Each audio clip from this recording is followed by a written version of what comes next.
Olá, meus amigos, hoje tomando um café aqui com o diretor executivo da Visão, Agência de Desenvolvimento da Região das Hortênsias, Rafael Carniel de Almeida. Vamos bater um papo sobre o cenário turístico de Gramado, principalmente nesse final de ano aí, que gerou algumas polêmicas, as pessoas ficaram um pouco assustadas com relação ao movimento que não foi o que era esperado, e a Agência Visão emitiu um documento mostrando aí uma pesquisa com relação a todo o cenário. Nós vamos bater um papo sobre isso. Obrigado, Rafael, por me receber aqui. Prazer estar contigo novamente. Faz tempo que a gente não se vê. E feliz ano novo, né? Feliz ano novo para ti também, Kaique. Obrigado pela oportunidade, né? E realmente é importante, né, a gente esclarecer esses pontos, porque a gente teve uma alteração importante da sazonalidade de Gramado. A gente tem uma fórmula clássica que era sempre aquela questão um pico de inverno e um pico no verão, né, que nossa temporada absoluta seria ali de novembro até iníciozinho de janeiro, e nesse ano não foi o que aconteceu, né? Então o empresário, via de regra, se prepara quando é um ano aquecido no turismo para um Natal espetacular, né? E a gente teve um ano extremamente aquecido no turismo. Então o empresário estava com essa expectativa de que seria um recorde. Até porque o ano passado houve uma demanda reprimida e houve um boom aqui, né? Exatamente, exatamente. Mas uma coisa interessante que a gente tem observado, inclusive nas tendências de busca no Google, porque realmente a gente tem toda uma série histórica das consultas Google disponíveis sobre o destino Gramado ao longo do tempo, e a gente viu aí um pico absoluto em julho do ano passado, e na praça de pedágio isso também se mostrou, né, um pico absoluto em julho passado. O que aconteceu em 2022 é que a gente observou um pico muito parecido em abril desse ano, novamente depois em julho tivemos um outro pico, e o ano ele se manteve em patamares mais altos em movimentação nas praças de pedágio do que os anos anteriores. De forma que quando a gente fez o levantamento com base nos números fornecidos pela EGR, até o final de novembro desse ano, a gente já tinha mais movimento do que o ano inteiro de 2021, 2020, 19 e 18. Diz que houve cerca de 10 milhões de pessoas passaram em Gramado durante 2022, é isso mesmo? Visitas, dá para se dizer. Gramado, no levantamento do Big Data da Vivo, né, que foi uma pesquisa paga pelo Sebrae, na época, foi 2020 que eles liberaram um relatório referente à movimentação de 2019, se detectou, através dos sinais de celular, que Gramado teve em torno de 3.126.000 visitantes únicos, mas 9,4 milhões de visitas naquele ano. Então a gente tem uma média de recorrência de 3 visitas por turista por ano, né? Basicamente seria, né, uma conta de padeiro, né, digamos, da nossa movimentação. Então, visitas são 9.381.000 naquele ano. Quando a gente pega o número de veículos na praça de pedágio e faz simplesmente uma proporcionalidade ao número observado em 2022, né, a gente chegaria a 9.900.000 turistas até novembro. E, naturalmente, todos os meses tem uma média superior a 100.000 turistas, né? Então, a gente seguramente, né, agora, a partir de, né, contando dezembro, seguramente a gente passa de 10 milhões de visitas no ano. Agora deixa eu te perguntar, esses dados com base nos veículos que passam pelas praças de pedágio, eles refletem realmente a quantidade de turistas que chegam aqui? Porque ali passam carros de moradores, de pessoas que vão e voltam de Porto Alegre várias vezes. Então, a gente não pode, eu acho que o número de veículos ali não pode se representar apenas os turistas. Exatamente, Kaique. O número não reflete com fidedignidade. Vou te dizer, a fórmula utilizada, via de regra, pela Secretaria de Turismo, ela estima 3 pessoas por veículo, desconta 25% a título de população da cidade, e adiciona mais uma média de 90.000 visitantes rodoviários, ônibus, por mês. Só que a EGR não conta ele conta por eixo, não conta se é um caminhão ou se é um ônibus. Então essa estatística ela vem do tempo da Brita Rodovias. E o cenário do turismo rodoviário era completamente diferente naquela época. Então se precisa ter uma fórmula para apurar com base na praça de pedágio. Essa metodologia ela serve para comparar se nós tivemos aumento ou decréscimo do número de visitantes, mas no entanto o número não reflete com fidedignidade. A gente vê então, sempre se falava em 6 milhões e meio de visitantes. Não, nós temos lá em 2019 9,4 milhões de visitas no ano que a Secretaria contou por 6 milhões e meio aproximadamente. mas eram 3.126.000 visitantes únicos, né? Então a gente tem que considerar que realmente não são 9,4 milhões de pessoas, são 9,4 milhões de visitas, né? Mas isso, né, independente se é a mesma pessoa ou não, o importante é que haja essa visita, esse movimento na cidade onde ele vai gastar, seja no comércio, na hotelaria, nos restaurantes, enfim, e movimentar a economia da cidade, né? Então, para nós, o fundamental é o número de visitas mesmo. Então, no ano de 2022, a movimentação em Gramado, ela foi então até superior do que anos anteriores. Foi superior desde 2018, quando a gente começou a fazer esse levantamento, não houve número maior do que nós observamos nesse ano de 2022. Bom, mas um fato que merece acender uma luzinha, segundo esse documento que vocês publicaram, houve uma queda na procura pelo Natal Luz no Google de 2009 para cá de 60%. Porém, não houve queda na procura por Gramado. Ou seja, o interesse por Gramado continua, mas pelo evento Natal Luz caiu 60%. É isso mesmo? Exatamente, exatamente. É importante, né, Kaique, que a gente, dentro do marketing, estuda realmente que todo produto ele tem um ciclo de vida, da mesma maneira é um destino turístico, né? Gramado é um destino já consolidado, né? Ele está, digamos, dentro da escala clássica do turismo em consolidação, que é quando ele continua com alta rentabilidade, muita demanda, crescimento muito grande da oferta, de forma que começa a ter algum tipo de guerra de preços dentro de determinados setores, e colapsos de infraestrutura. Isso é o que marca um destino em consolidação. Ele já está se popularizando, né? Vulgo massificando, iniciando um processo de massificação. Então, Gramado tem um mérito que a gente se mantém nessa etapa seguramente há mais de 20 anos, porque Gramado já era um destino maduro lá no início dos anos 2000, quando 70% do nosso turismo era casais. E ele se reinventou com a indústria do entretenimento, passou a ser um destino familiar e hoje é o maior centro de entretenimento familiar do Brasil, né, ou da América Latina, se pode dizer, pela quantidade de parques e atrações que tem no território. De forma que hoje a gente pode dizer tranquilamente que em torno de 40% do nosso turismo é casais e 40% famílias. No entanto, a gente não teve perda de casais, né, aumentou o número geral de turistas, né? Então Gramado se reinventou e se manteve na crista da onda por muitos anos. O detalhe realmente é que nós temos aí a próxima etapa, se caso o destino não inovar, onde é crucialmente importante que ele inove, a próxima etapa é a estagnação. E da estagnação a gente tem ou uma queda lenta ou brusca, ou um rejuvenescimento lento ou rápido. Então tudo vai depender da nossa capacidade de inovar onde é necessário nesse momento. Então vamos lá, destino Gramado, o que a gente já observou? 2019, né, teve da pesquisa da UX pós-Natal Luz, teve avaliações dos espetáculos, naquele ano foi avaliado com 9.4, 9.6, 9.7, os espetáculos foram muito bem avaliados, mas na nuvem de palavras das avaliações, a primeira palavra foi lindo, a segunda era um conjunto de palavras que resultavam em mobilidade ruim, foi o segundo ponto de destaque do turista. E a nota para Gramado naquele ano ficou muito aquém, ela ficou na casa do, se não me engano, 8.2 ou 8.4 naquele ano, em relação aos espetáculos ficou muito abaixo, porque realmente a jornada do turista na cidade estava prejudicada. O que a gente percebe? 2020, na época que eu ainda estava na Secretaria de Turismo e Gramado Tour, que nós precisávamos da resposta se iríamos ou não fazer o evento naquele ano, nós precisávamos entender qual era a motivação do visitante para vir se não houvesse os espetáculos, se ele mesmo assim viria. Naquele ano, 68% das pessoas disseram que a expectativa no Natal Luz é a própria cidade de Gramado. Gramado, por si só, é minha expectativa para o Natal Luz. E 78% disseram que queriam ver a cidade decorada. Então aí a gente percebe que realmente o interesse pela cidade de Gramado, ele se sobrepõe ao Natal Luz, de certa forma isso é saudável, né?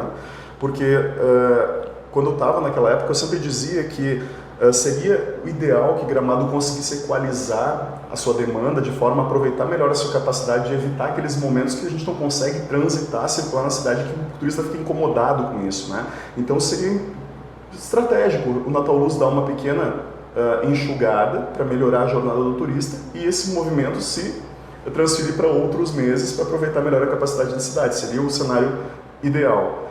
Nesse ano aconteceu, mas aconteceu de forma inesperada e também motivado por outros fatores, né? Também a questão política, a questão econômica do país, a Copa do Mundo, tudo acontecendo junto. a redução do poder de compra do gaúcho, que desde a pandemia caiu 10% aproximadamente, segundo o levantamento da Zero Hora. Então tem uma série de fatores, mas uma coisa que a gente precisa refletir é o seguinte: o evento Natal Luz está caindo por quê? A gente está numa fórmula clássica há 20 anos praticamente, os mesmos modelos de espetáculo, a pessoa já sabe mais ou menos o que ela vai encontrar em Gramado com pequenas alterações, né, conforme o ano, né? Ou um espetáculo que entra, ou um que sai, ou uma mudança no nome do espetáculo, uma pequena mudança no formato, mas as pessoas já sabem a fórmula clássica do evento.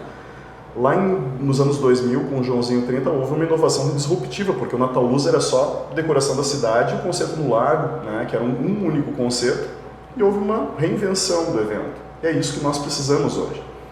Só que, no entanto, a gente sabe que desde 2012, os eventos são executados, né, pelo setor público, né, não mais em comissões da comunidade, e de certa forma, né, pelo lado bom e pelo lado ruim, a gente tem hoje, claro, naturalmente mais transparência, que é aquilo que o MP colocou naquele ano, né, de 2011, 12, que era necessário agregar o evento, mas, no entanto, a gente sabe que o setor público ele é muito mais engessado para testar e inovar, até porque o gasto de dinheiro público ele é um compromisso muito grande, então o arriscar ele é muito mais da iniciativa privada do que do setor público.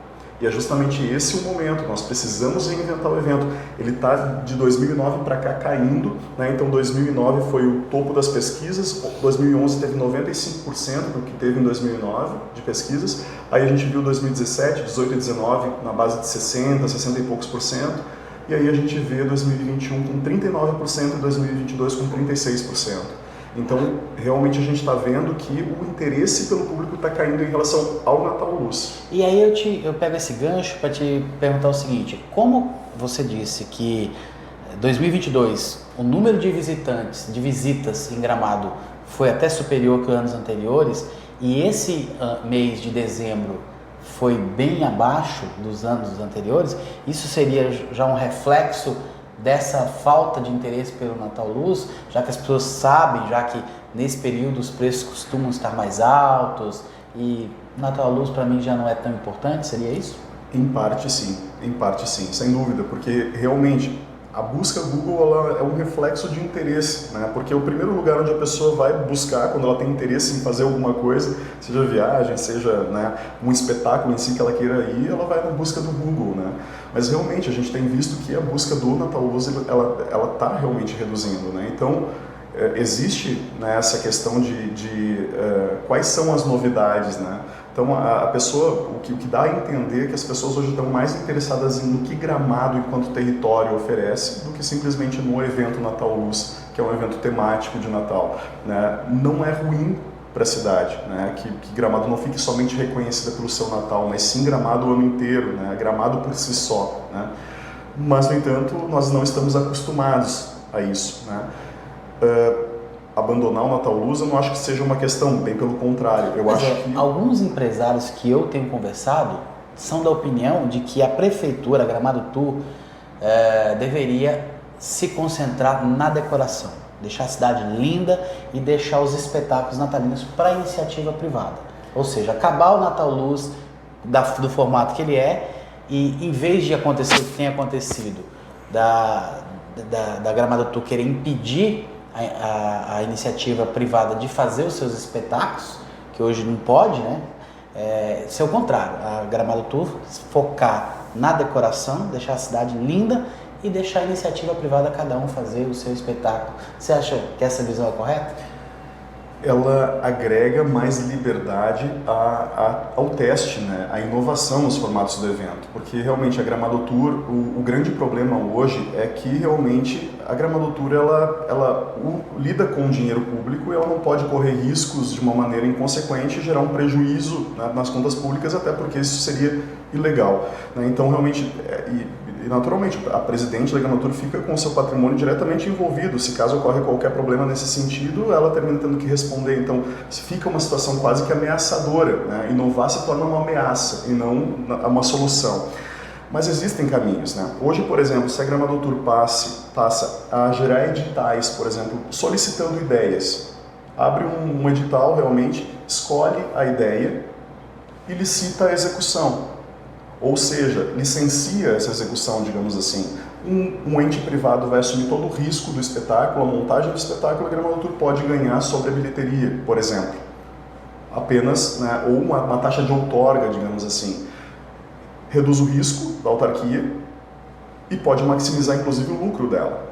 Né? Então, e de certa forma, a Gramado volta a poder inovar nos seus formatos. Então, aí realmente existem respostas, né?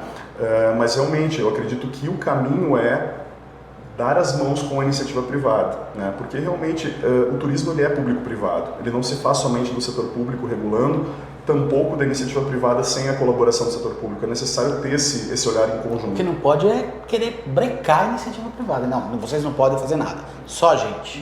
Não. O que acontece realmente, até inclusive a Constituição Federal, dos artigos 170 a 174, ela garante realmente a livre concorrência e também afirma que o governo em si ele não pode impor concorrência à iniciativa privada. Mas é o que está acontecendo. Existem questões realmente, a própria lei de liberdade econômica ela tem uma série de defesas ao poder da iniciativa privada para executar, né?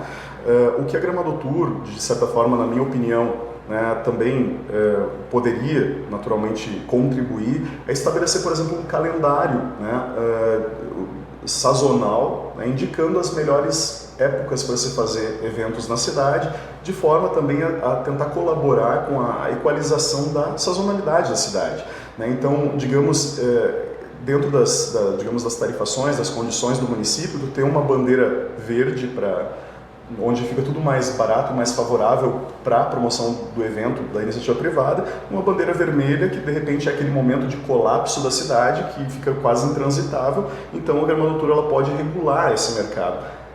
Agora, impedir é uma coisa muito complicada e realmente a gente precisa liberar a iniciativa privada para poder trabalhar, porque a gente sabe que é o empreendedorismo que formou Gramado, que formou a Serra Gaúcha, e sem um empresário essa cidade não seria o que é, né? Sem dúvida nenhuma. E diversas empresas não puderam fazer espetáculos ali para o seu público por conta desse impedimento aí que, ao meu ver, é inconstitucional, né?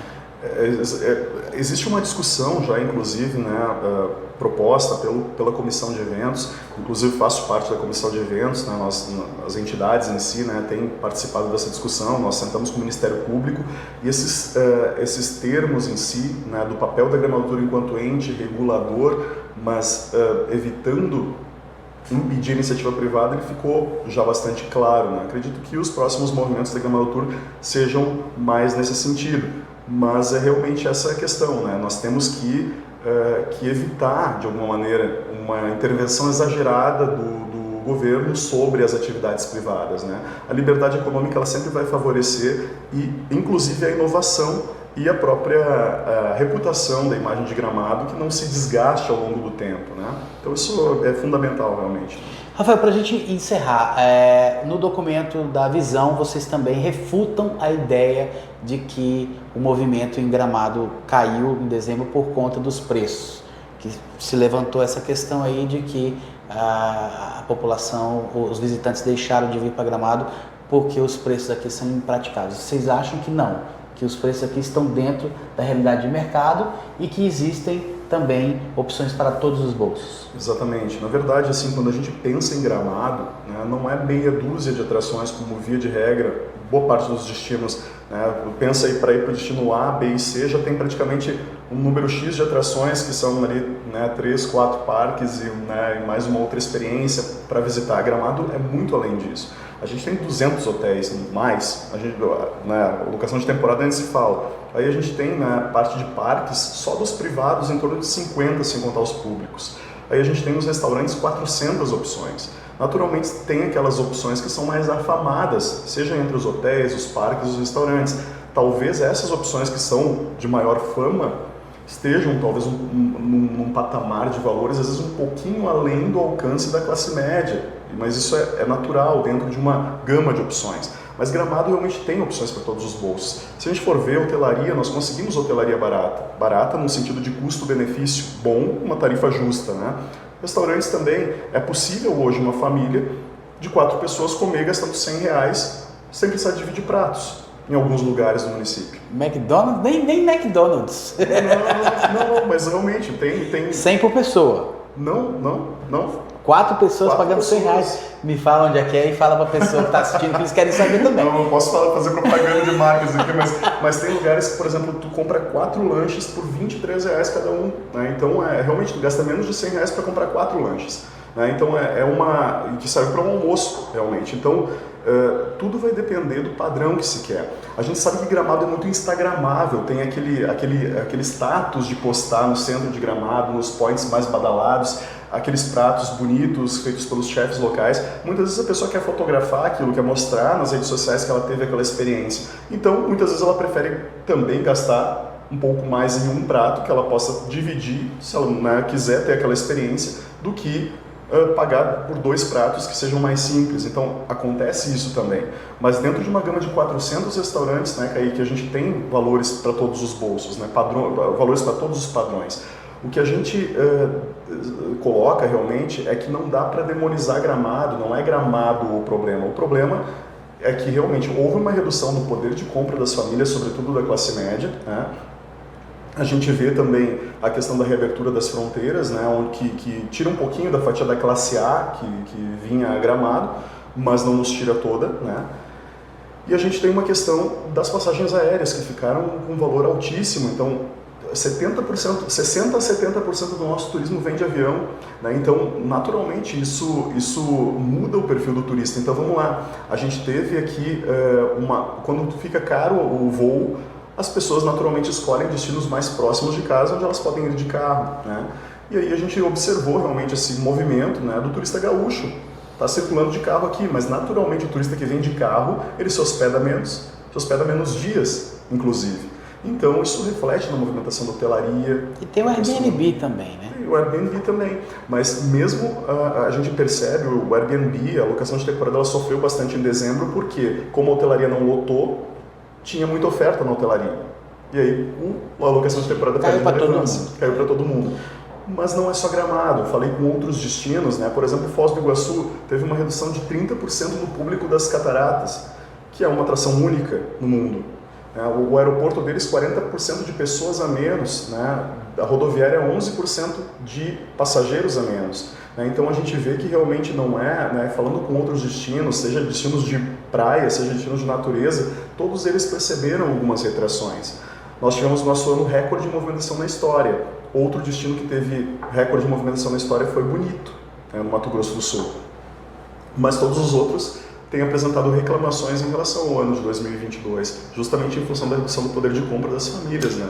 Uma pesquisa feita naqueles QR Codes dos hotéis, responsabilidade até, acho que foi você que implantou isso quando estava na Secretaria de Turismo? Foi um start, na verdade. Nós iniciamos uma tratativa com aquela empresa Smart Tour, que gerencia esse sistema, e depois foi amadurecido, evoluído, enfim, né? E essa pesquisa especificamente ela foi lançada dentro já da gestão, da nova gestão, né, da Roselena, enfim.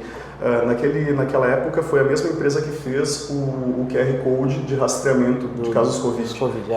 Então, essa pesquisa, para as pessoas que responderam, que não é todo mundo que responde, diz que 37% dos visitantes gastam mais de R$1.000 em Gramado por dia. E 19% gasta entre R$400 e R$600. Ou seja, 56% gasta mais de R$400 por dia. Perfeito. Aí vamos considerar o seguinte: 2019, na operação da Vivo, 48% do público que visita Gramado pertence às classes A e B. Né? E aí a gente tem um público ali em torno de 40% classe C. Então, acredito que está equalizado dentro dessa faixa. Naturalmente, o público A e B vai ter, né, um gasto substancial, né, com atrações que ele queira visitar. Naturalmente, a gente sabe que se eu pagar ingresso para um parque para 4 pessoas, mais um almoço, um jantar, a gente realmente, né, mais as compras de chocolate, que são tradicionais, não tem como gastar menos do que isso num dia, se caso a gente for pensar nesse combo, considerando as atrações clássicas mais demandadas de Gramado. Mas, no entanto, aquilo que a gente coloca no documento, né, o experimentar a cidade, seja passear pelos pontos turísticos, né, seja o Belvedere do Vale do Quilombo, o Lago Negro, o centro de Gramado, que hoje, né, pode-se dizer que 50% dos turistas preferem passear a pé em Gramado, então a cidade por si só é uma atração, né?